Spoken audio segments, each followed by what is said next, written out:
Good morning 9th class और 10th class. How are you बच्चों? I hope you are fine.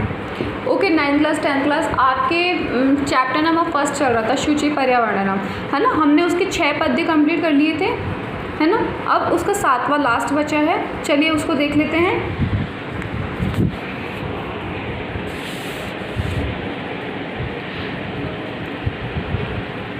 प्रस्तरतले लतातरु गुल्मानो भवन्तु पिष्टः पाषाणी सभ्यता निसर्गे स्यान्न समाविष्टा मानवाय जीवनम कामये नो जीवन मरणम शुचि पर्यावरणम। देखिए इसका अन्वय देखो। लतातरु गुल्मा प्रस्तरले निष्पिष्टा न भवन्तु पाषाणी सभ्यता निसर्गे समाविष्टा न स्यात् मानवाय जीवनम कामये नो जीवन मरणम शुचि पर्यावरणम शरणम। देखिए अब इसकी एक बार व्याख्या भी देखेंगे। पहले अपन इसका संस्कृत के अंदर संदर्भ देखेंगे।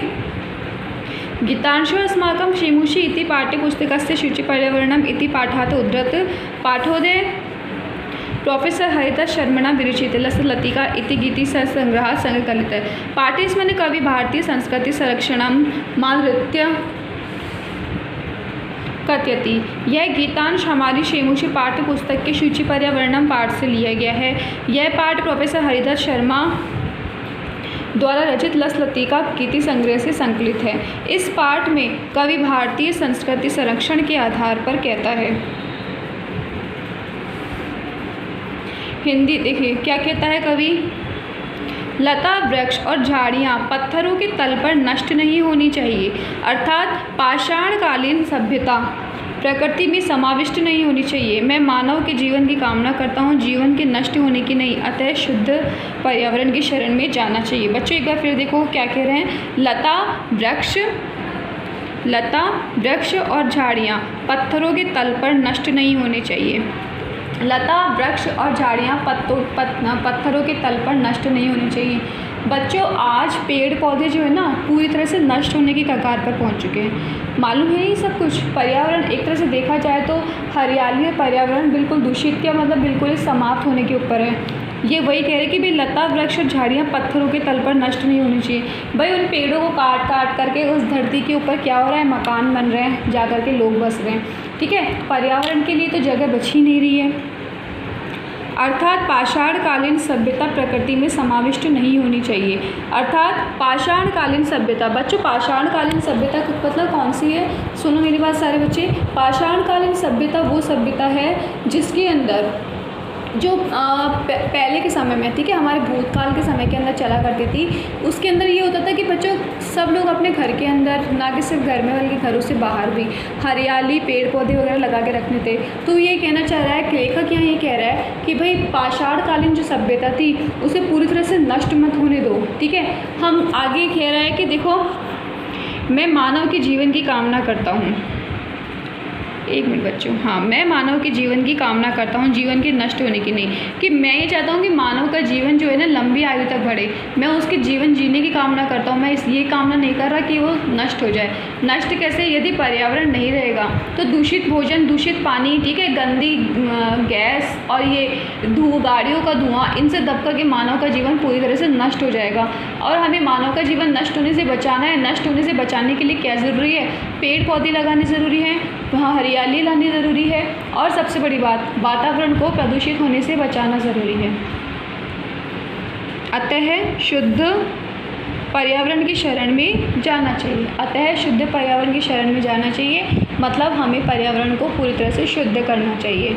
मिलावटी भोजन को बंद कर देना चाहिए, स्वच्छ पानी पीना चाहिए, थोड़ी सी हरियाली में भी बैठना चाहिए, ये गाड़ियों का धुआं वगैरह इन सब से थोड़ा दूर रहना चाहिए, अपने आप को बचाना चाहिए ताकि पर्यावरण को शुद्ध करने के लिए हम खुद ही जिम्मेदार हो सकते हैं। बच्चों प्रदूषित करने के लिए जैसे हम लोग जिम्मेदार रह सकते हैं, उसी प्रकार से पर्यावरण को पूरी तरह से शुद्ध करने के लिए भी हम लोग ही रिस्पॉन्सिबल होते हैं। तो उसको क्या करना चाहिए? हमारी ये रिस्पॉन्सिबिलिटी बनती है कि हम हमारे आसपास के वातावरण को क्या करें?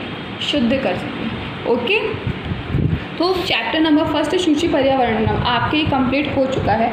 ठीक है, अब आपके क्वेश्चन आंसर्स देख लीजिए। 9th क्लास 10th क्लास एक पदेन उत्तर लिखा था, एक शब्द में उत्तर लिखिए। देखिए आपके आंसर्स में साथ में दिए हुए हैं ना। देखो अत्र जीवन कीदृशम जातम, दुर्गम, दुर्भर। आपको पता है क्वेश्चन आंसर सारे लिखे हुए हैं, आंसर भी इसमें दिए हुए हैं। देखिए मैं आपको बता देती हूँ कौन कौन सा करना है। फर्स्ट क्वेश्चन से आपको करना है, सेकंड भी आपको करना है, थर्ड भी आपको करना है, फोर भी आपको करना है,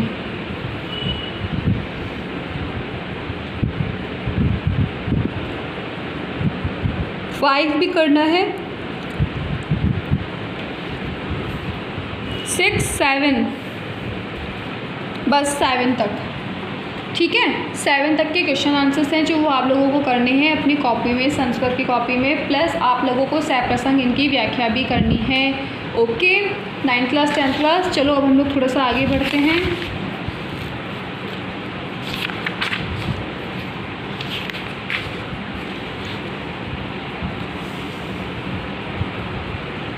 देखो चैप्टर नंबर 2, थोड़ा सा फ्रॉन में मिस्टेक हो जाता है बच्चा। देखिए बुद्धि बलवर्ती सदा, बुद्धि सदा बलशालिनी है। देखिए क्या कह रहे हैं, इसका पाठ परिचय पढ़ते हैं थोड़ा। संस्कृत में कथा साहित्य की समृद्धिशाली परंपरा रही है।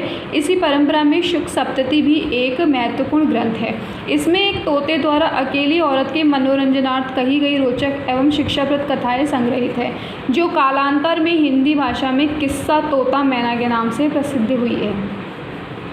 प्रस्तुत कथा बुलवलती सदा, ठीक है, बुद्धि बलवलती सदा इसी कथा ग्रंथ से संकलित है। इस कथा में अपने 2 छोटे छोटे पुत्रों के साथ वन मार्ग से पिता के घर जा रही बुद्धिमती नामक स्त्री के बुद्धि कौशल को दिखाया गया है। वह अपने बुद्धि कौशल से काल के समान सामने आए हुए शेर को भी भयभीत कर भगा देती है।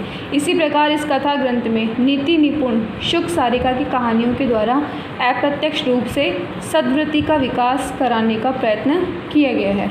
बच्चों बुद्धि बलवलते सदा, बच्चे इसने कहा बुद्धि सदा बलशालिनी होती है। कैसे होती है इसके अंदर ये बताया, इस चैप्टर का शॉर्ट में बता दूँ आपको। शॉर्ट में इसमें बताया गया है कि इसके अंदर एक क्या नाम से है ना, बुद्धिमती नामक एक स्त्री होती है, अपने पिता के साथ अपने 2 छोटे छोटे पुत्रों को लेकर के अपने वन मार्ग से अपने पिता के साथ कहीं जा रही, अपने घर जा रही होती है। ठीक है, तो रास्ते में आए हुए शेर को भी उसने अपनी बुद्धि से भयभीत कर दिया। किस प्रकार से किया, कैसे किया, वो हम लोग इस चैप्टर के अंदर पढ़ने वाले हैं। ठीक है, तो आप लोगों के लिए मैं चाहती हूँ कि आप लोग अच्छी तरीके से अब चैप्टर की तरफ ध्यान दें। फर्स्ट पैराग्राफ देखिए। अस्ति देवलाख्यो ग्राम है, तत्र राजा सिंह नाम राजपुत्र वस्ति। एकता केनापि आवश्यक कार्येण तस्य भार्या बुद्धिमती पुत्रद्वयोपेतु पितुगः प्रतिचलिता। मार्गे गहन कानने सा एकं व्याघ्र दर्दश, सा व्याघ्रमागच्छन्त दृष्ट्वा धाष्टयार्थ पुत्रो चपेत्या प्रहृत जगात् कथमेककशो व्याघ्रभक्षणाय कलहं कुरुते। अयमेकस्ता वधिभज्य भुज्यतां पश्चात् अन्यो द्वितीय कश्चिल्यक्षते इति श्रुत्वा व्याघ्रमारी काचिदीयमिति मत्वा व्याघ्रो भयाकुलचितो नष्टः। निजबुद्धया विमुक्ता सा भयाद व्याघ्रस्य भामिनी। अन्योपि बुद्धिमालकुमुच्यते महतो भयात्। भयाकुलं व्याघ्रं दृष्ट्वा कश्चित् धूर्तशृङ्गालः हसनान् भवान् कुत भयात् पालयित। बच्चों पैराग्राफ तो अच्छी तरह समझ में आ गया मेरे। ठीक है, मैं चाहूँ तो आपको इस पैराग्राफ की व्याख्या भी करा देती हूँ बिना बुक की व्याख्या देखे हुए, बट मैं चाह रही हूँ कि आप लोग एक बार उसकी व्याख्या भी देख लीजिए। पीछे पढ़ चलते हैं, पेज नंबर, चलिए इसका संदर्भ देख लीजिए पहले तो। एक सेकंड,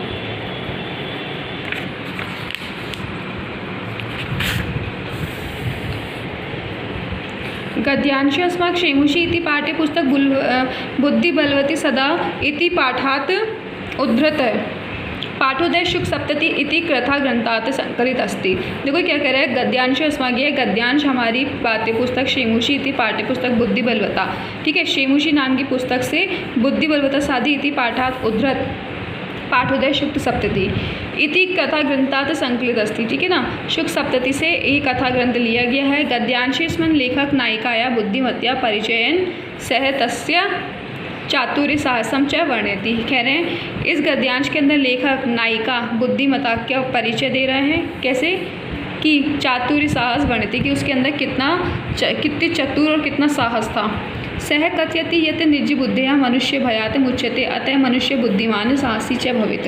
ठीक है, क्या कह रहे हैं, सह कथयति वह कहता है, यत निजी बुद्धिया मनुष्य, अगर इस प्रकार से हर मनुष्य भयात मुच्यते अतः मनुष्य बुद्धिमान साहसी व च भवित, हर मनुष्य को इसी प्रकार से बुद्धिमान होना चाहिए। देखो आगे, यह गद्यांश शेमुषी पाठ्य पुस्तक के बुद्धि बलवती सदा पाठ से उद्धृत है। यह पाठ शुक सप्तति कथा ग्रंथ से संकलित है। गद्यांश में लेखक नायिका बुद्धिमती के परिचय के साथ उसके चातुर्य और साहस का वर्णन करता है। वह कहता है कि अपनी बुद्धि से मनुष्य भय से मुक्त हो जाता है, अतः मनुष्य को बुद्धिमान और साहसी होना चाहिए। चलिए अब इसकी व्याख्या देख लीजिए। देउल नाम का एक गांव है, उस गांव में राजा सिंह नाम का राजपूत राजकुमार निवास करता था। क्या नाम करता था? उस गांव में राज सिंह नाम का एक राजपूत निवास करता था। एक दिन किसी आवश्यक कार्य से उसकी बुद्धिमती पत्नी 2 पुत्रों सहित पीहर की ओर चल पड़ी। राह में सघन वन में उसने एक बाघ को देखा। उसने आते हुए बाघ को देखकर धीरता के साथ दोनों पुत्रों को थप्पड़ मारकर कहा, किस लिए एक एक बाघ के खाने के लिए विवाद करते हो, लड़ाई करते हो। उसने आते हुए बाघ को देखकर धीरता के साथ दोनों पुत्रों को थप्पड़ मारकर कहा, किस लिए एक एक बाघ खाने के लिए विवाद करते हो, लड़ाई करते हो। यह तो एक ही है, तो बांट कर खा लो, इसके बाद कोई और दिखाई पड़े। इस प्रकार सुनकर बाघ मारने वाली है ऐसा मानकर भय से व्याकुल चित्त हुआ और भाग गया। वह रूपवती स्त्री अपनी बुद्धि से सिंह के भय से मुक्त हो गई। दूसरे बुद्धिमान भी इस लोक में महान डरों से मुक्त कर दिए जाते हैं। बाघ को भय से व्याकुल देखकर किसी चातुर चालाक गीदड़ ने हंसते हुए कहा, आप भय से कहाँ भाग चले। समझ में आया बच्चों क्या कहना चाह रहे हैं? चलो मेरी बात सुनो, मैं आपको इजीली इसकी वो समझाती हूँ।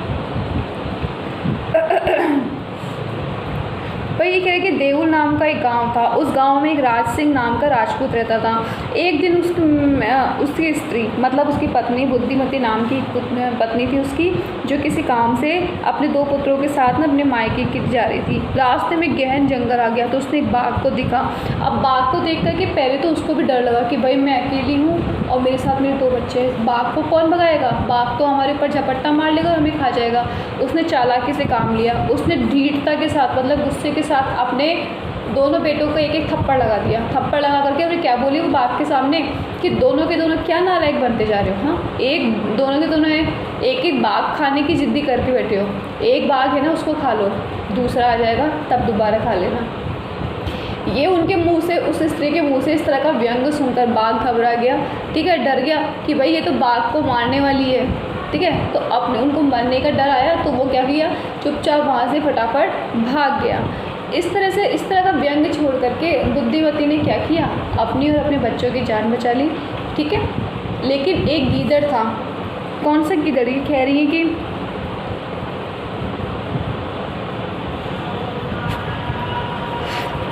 एक गीदड़ था, उसको बाघ को भागते हुए देखकर बोला कि श्रीमान कहाँ भागे जा रहे हो, किससे डर कर भाग रहे हो। बस ये समझाने की कोशिश की गई। बच्चों ज़्यादा कोई हार्ड नहीं है। इसका आगे का जो पैराग्राफ है सेकंड, वो हम लोग कल पढ़ेंगे। ठीक है, आज के लिए इतना काफ़ी है। आप लोगों को मैंने होमवर्क दिया था, ठीक है ना। होमवर्क में कितना हो गया मालूम है ना, आपके फर्स्ट चैप्टर के क्वेश्चन आंसर्स हैं और फर्स्ट चैप्टर का एक 7वां पद्य भी बाकी है। ठीक है ना, जिसकी व्याख्या आपको करनी है, प्लस चैप्टर नंबर 2 की इसका तो रहने दो, चाहे इसकी रहने दो व्याख्या। आप ये तो वो चैप्टर राइटिंग चैप्टर है, मतलब हिस्टोरिकल चैप्टर है, तो आपको इसके लिए कोई ज़रूरत नहीं है। आपको जो जैसे कि मैंने आपको बताया कि आप लोगों को पद्य वाले भाग होंगे उनकी सेपरेशन व्याख्या करनी है और क्वेश्चन आंसर्स करने के लिए दिए हैं, तो आज आप लोग वो करेंगे। Okay, bye 9th class 10th class.